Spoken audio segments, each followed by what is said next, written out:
Okay, it is Ginger's last training session. She's been an A+ student this whole time, so I'm sure she's going to master the skills that we're learning today. I have some boiled chicken that I made to really try and increase the memory of good decisions when I pay her with the chicken. And then it's also about 9 a.m. and so she hasn't had breakfast yet, so she should be really hungry. The things that I'm going to go over today are how to work with leash training, and then I'm going to go over a nose to hand target called touch, which is another way to ask for a recall. And then we're also going to talk more specifically about one of your goal behaviors, which is not jumping up so much on people. I'm going to start with the leash work because that's going to be the hardest thing for her to get good at. When I'm talking to clients about leash manners, I really want to overemphasize, and this is something that a lot of trainers don't do, but I really want to overemphasize how unrealistic it is to expect your dog to never pull on a leash. The only way that you can do that, and this is going to sound silly, but it's to not have your dog on a leash or to have them on a very long leash. And the reason why I feel that's the case is because dogs, especially your dog who's very confident and curious, which is awesome, that's what I look for in dogs, they are going to want to move away from you. They are going to want to go and walk 100 feet away to go and smell a smell or talk to another dog. And a lot of people don't want that when the dog is on leash. They are okay with that when the dog is off leash, but on leash they don't want that. And that's something that's very difficult for dogs to understand, that they can act differently on their distractions when they're off leash, but if they're on a leash, they can't. So, Ginger, hey, she's digging under a fence right now, and she almost got her head caught in the pickets. Okay, so so back to the leash walking. So you want to have a dog that's going to be confident and want to move away from you. And so when they're off a leash, it's very difficult for them to behave differently just because they're on a leash, because while I think they're aware that what a leash is and what it means, they haven't been trained, and that's something that's really hard to do. They haven't trained a dog to be very good at knowing the difference, and that's the handler's fault normally, because the handler is not being consistent and diligent about making sure that their expectations for the dog on leash in regards to going and interacting with distractions has been different than when off leash. That's why, like in the first couple socialization sessions when I took her out in public on a leash, I didn't let anybody pet her. I didn't let any dogs come up to her to greet her unless I gave her permission. And there's one video with a volunteer named Austin that she was able to go and say hello to. But it was on my permission, and I tried to have a lot more control over it by calling her away from him.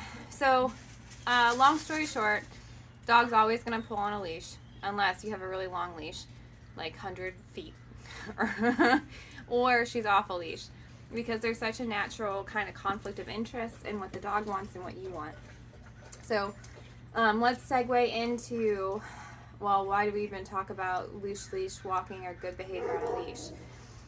It's because, especially for dogs that are very big, like she's probably going to, be about 50 pounds or so. When she is that big and when she's that strong and enthusiastic, she might pull you over or cause you chronic back pain from walking her. Sometimes dogs can be so bad at pulling that they hurt themselves from like trachea damage from pulling. And it's also a manifestation of impulse control. So we want a dog to be mature enough to control their feelings when they see something they want to get but can't access. So following suit with that kind of logic and thought, loose leash walking and good leash manners is all about impulse control. It's all about seeing something that you want that's out of reach. You're restrained by a leash. You can't get it. So that can cause frustration in a dog. So dog, what do you do when you're frustrated? And if dogs are left to their own devices, most of the dogs that when they're frustrated like that, they're going to pull and clamor and scramble as fast as they can towards that other dog or that person that they want to go and see. And for her, especially when she's frustrated, she vocalizes. So you might start to get barking, and that can come across as being aggressive.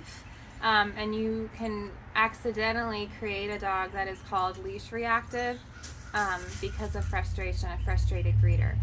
And so when they're really young like this, you want to condition them, just like I had been doing in the early socialization sessions, to practice ignoring those people and dogs you want to say hi to.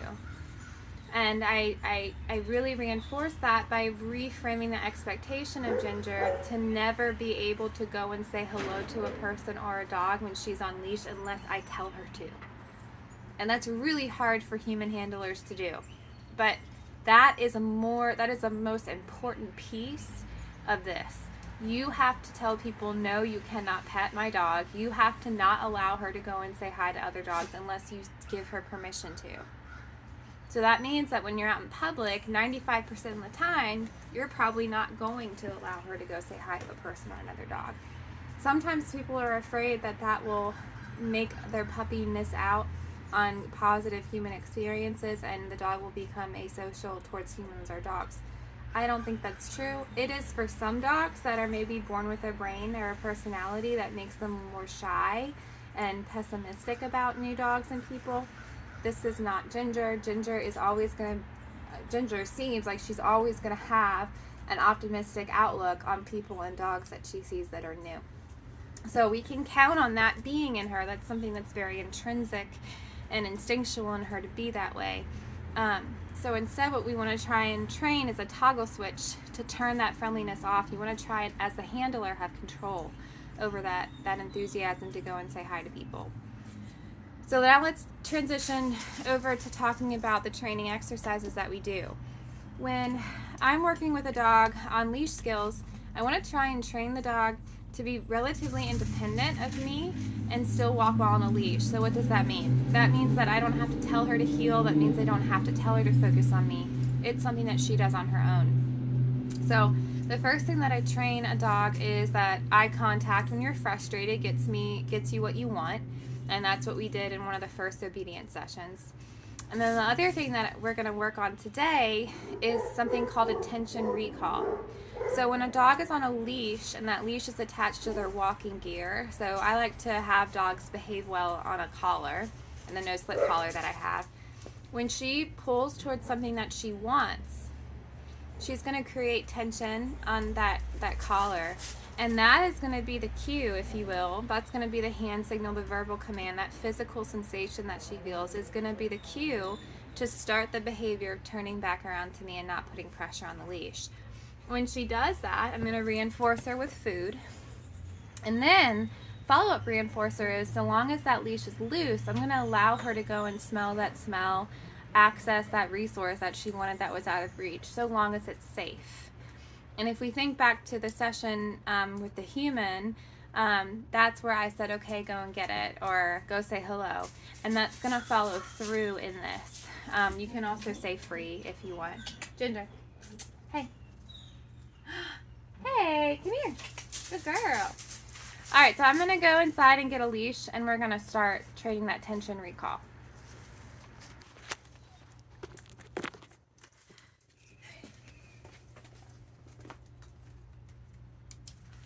I'm going to angle my... So now I'm going to show you the tension recall. We're going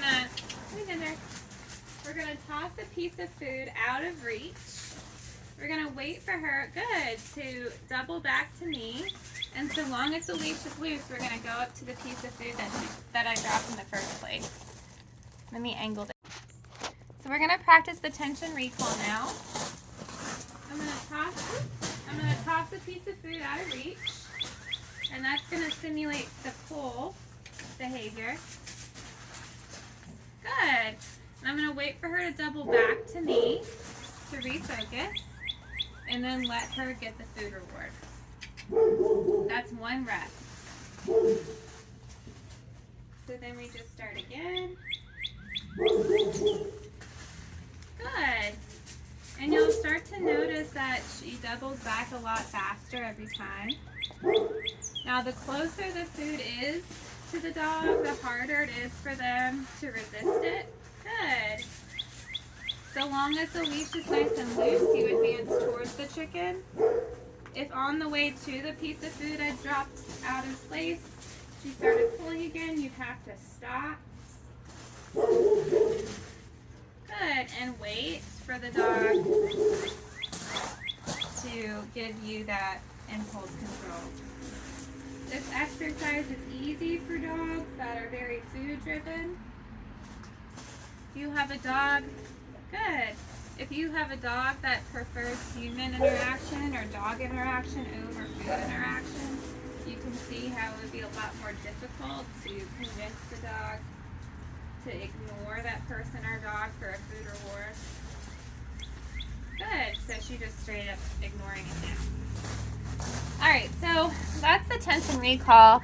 That's something that if you really work on a lot, you're gonna notice a lot of improvement in the leash walking skills. Now I want to focus more on healing. Healing is something that's very difficult for dogs to do because it requires a lot of focus. Focus is hard for dogs, especially puppies. Fortunately for you, you have a very food-driven dog who likes to work, and normally that makes training a heel easier. Healing is something that I don't recommend that a handler or obsessor for their dog doing for the entirety of their walk. I feel like dogs should only heel if you're in a very tight space with a lot of pedestrian traffic and you don't want the leash to get wrapped up or you want the dog to ignore those pedestrians. It's also good like if you're walking in a neighborhood and you want your dog to pass like other dogs that are barking aggressively behind a backyard fence or something like that. So it's just a way for your dog to focus on you instead of other things that might be very distracting or things you don't want them to interact with. So it starts with you luring the dog back behind your knee like this. That's the start position. I'm going to do that again. I highly recommend you use very high value food rewards for this. So boiled chicken or string cheese is nice. Ginger. So you lure her back and then forward like this. Like you're parallel parking. Back. If she does this, you just wait. Good. And forward. Good. And you notice that the dog is on my left side, the food is in my left hand, the leash is in my right. It would be the same on the opposite side. So you would just swap everything.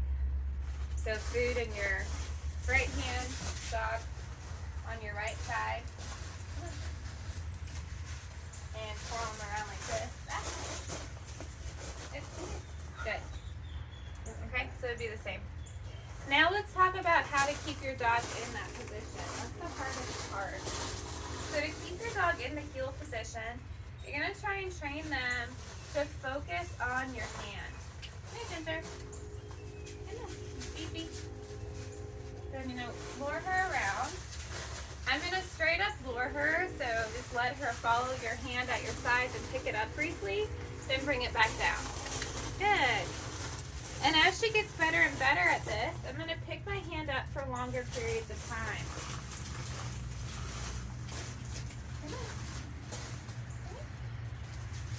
Good. Alright, we'll twirl her around. Good job. Pick it up. Oh, girl. Uh-oh. Good girl. Here. If she pulls out in front of you, you stop. You lure her back. Around. Pick it up again. Okay, good. The goal here is that she's always behind your leg. Come here. And looking up at your hand. Come on.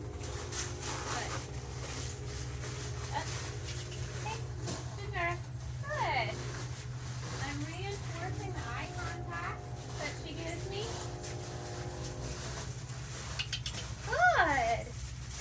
kiss at her to try and get it if I feel I'm losing her. Hey. Good.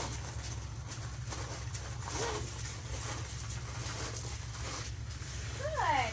Hey. Uh-oh, she lost it. So I stop. Try to bring her back. It's harder for her to stay with me when she's looking at a friend over there. Good. Good. Hey, good girl. Good girl.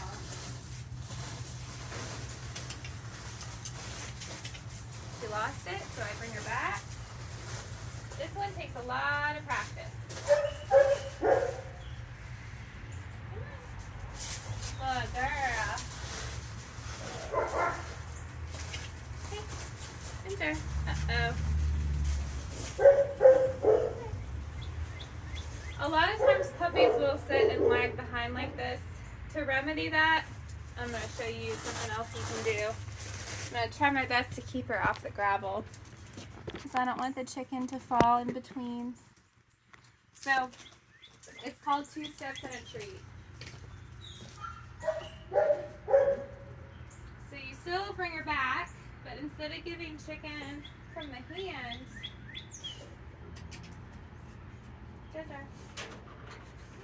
you're going to drop it on the ground, take 2 steps, and this kind of reinforces her for moving with you more.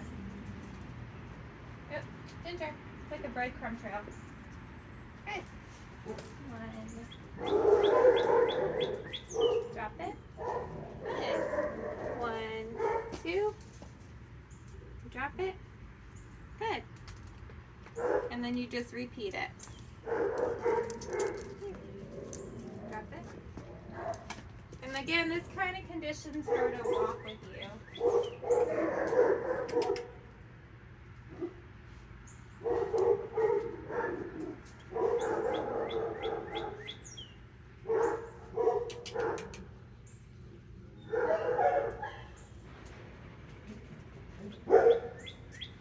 For now, I would highly recommend working more on the tension recall than the healing. Healing is something that I focus a lot more on in my advanced obedience curriculum just because it's such a difficult skill for dogs to master, and it's also really difficult for handlers. You have to be really coordinated to kind of get it right. So now we're going to transition over to the nose to hand target called touch. Touch is where we want the dog's nose to hit our hand.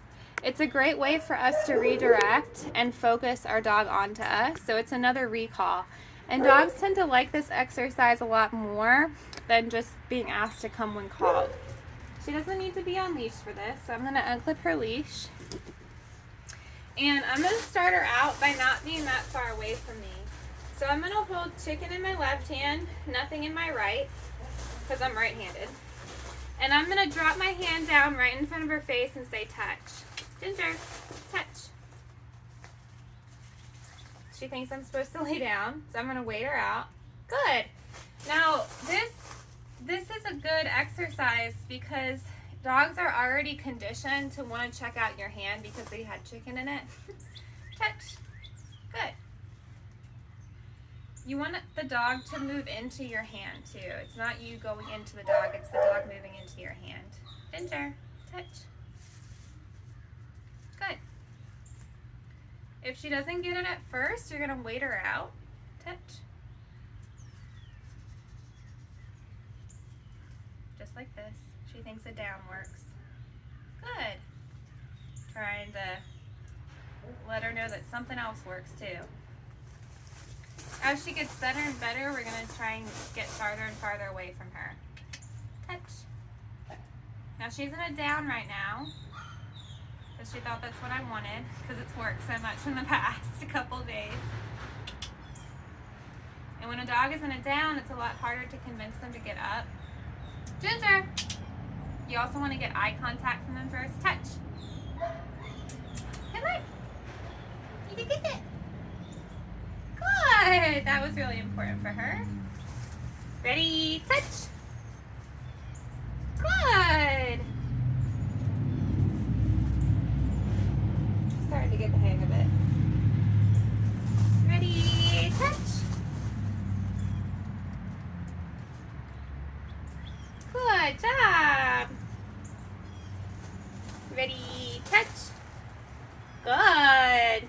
she's in the swing of it. Ready, touch. Good. When you do get up and moving, like I'm doing, try and make sure that you're walking away to let the dog come into you. So you don't want to just go like this. You want to actually move your leg back and so that the dog can touch your hand. Ginger, touch. Good.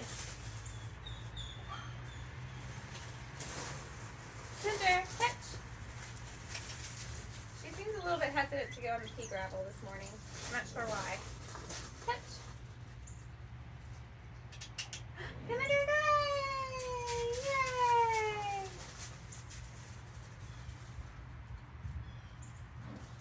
Ready, touch. Why don't you want to go on the pea gravel? Come on. Good.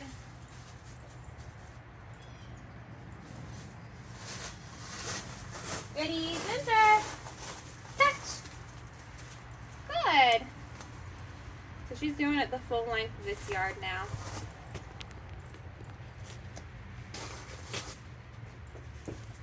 Touch. Good.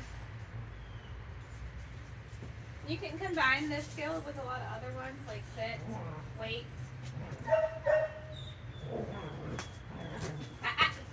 Sit, wait. Touch. Good.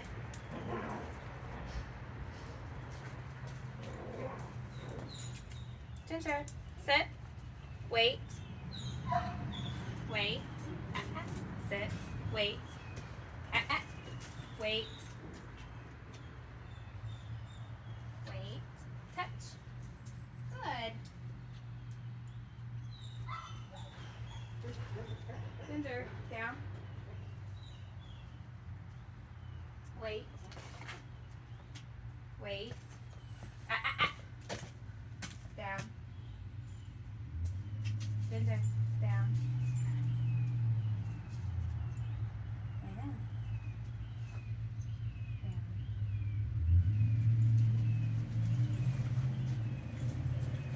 Down. Down.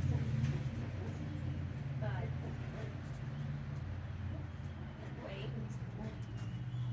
Wait. Touch. Good. So you build and build on it. Sit. Good. Down. Down.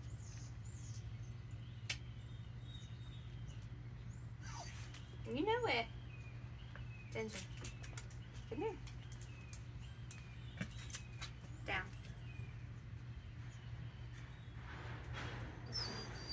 Come on. Ginger. Come here. Here, come here. Do you not want to? What's going on with you? Down. Good. That's it. Wait. Touch. Touch. Ginger. Come here. She's a little bit off right now. I don't think she likes the gravel. And I don't know if she's freaking out because of the rain a little bit. But anyway, it's time for me to give her a bath. So she, with the touch and the down and the sit and the wait, that's such a great way for you to kind of combine things and get her working for one treat for multiple behaviors. That's also something that I focus on more in my advanced obedience training.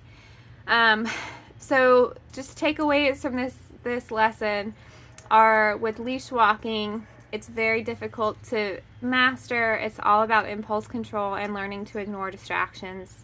Ginger is very food driven, so it should be easier for her to master that versus some other dogs. And the takeaway with mastering that is more the consistency and diligence of the handler to make sure that she's not being reinforced by affection from humans or dogs when she pulls towards them. The touch is a great nose to hand target for her. She got it really well. And you gradually want to increase the amount of time or not time, distance that she has to touch away from. And then the last thing I want to do is talk about her jumping up on people. So puppies jump up on people because they're really excited. What I do when she jumps up on me is I say something like she hurt me. So I'll go, ah! And that will kind of disrupt her and stop the behavior. And then I follow it up with asking her to sit. If she sits, then I pet her. If I walk away and she jumps up on me again, same kind of thing. Ah! That hurt! And then I would ask her to sit and give her affection. Something to watch out for with Ginger is how, even though she's confident and optimistic, she's also a little bit sensitive. So you want to make sure that you're not overdoing the sound because that'll scare her. And it'll dissuade her potentially from being able to learn. And it'll also dissuade her potentially for wanting to interact with a person. I think that's going to be really difficult with her because she's so friendly. It'll probably more dissuade her from wanting to learn from you. So I'm gonna demonstrate this. I'm gonna try and get her worked up, just for the sake of demonstration. And I have chicken too, remember? So normally, if a dog is really chill like this, and you start petting on them, Ginger, hey. So if you pet on them really calm like this, then the dog will normally stay really calm. But if you go, oh my gosh, hello Ginger, what a cute puppy, what a cute puppy, her energy level's going to spike because your energy level's spiked. And then when you get up, she's going to jump on you again. Ah! Good. Bring your energy level down. You can resume petting her again. Good girl. She's a good girl. And then we're going to ask her to sit. Don't even give her the opportunity to jump. Ginger, sit. Good. If it's chicken, I have it. If I didn't have chicken, I would just pet her. Good job. Does it feel good? Come on. Ginger. Come on. Good. So she's starting to pick up on it. Your dog really likes the ball, which she does. This is the ball she resource guarded from Blakely. You can use the ball to increase the arousal level and also administer as a reward. Good! And instead of you giving food as a reward for not jumping up on you, you would toss the ball again. Come on. Good. She almost wanted to jump there, but she caught herself. Good. Can you bring it back? Come on. You trade? You trade for a piece of chicken? Good. So you can amp her up. Good.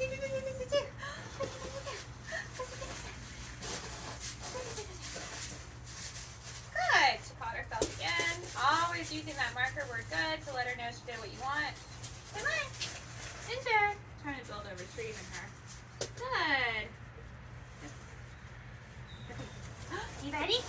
You ready? You ready? You ready? Uh-oh. Good. You gonna get it? Did you get something on your tail? Yeah. What is that? What you got on your tail? You're okay. Did you get it? Get the ball? No, you done? Alright, so I'm going to give her a bath now before you come. I strongly recommend that you do those 4 free in-home sessions after this because me training you how to work her is also one of the biggest pieces of this, right? If you ever wanted to do advanced obedience board and train with me, let me know. I recommend though that there be some time in between the beginner and the advanced. I could also do in-home sessions if you wanted to for the advanced curriculum. Alright, Ginger did great. She's a very good learner. Aren't you, Ginger? And she's excited to see you later today.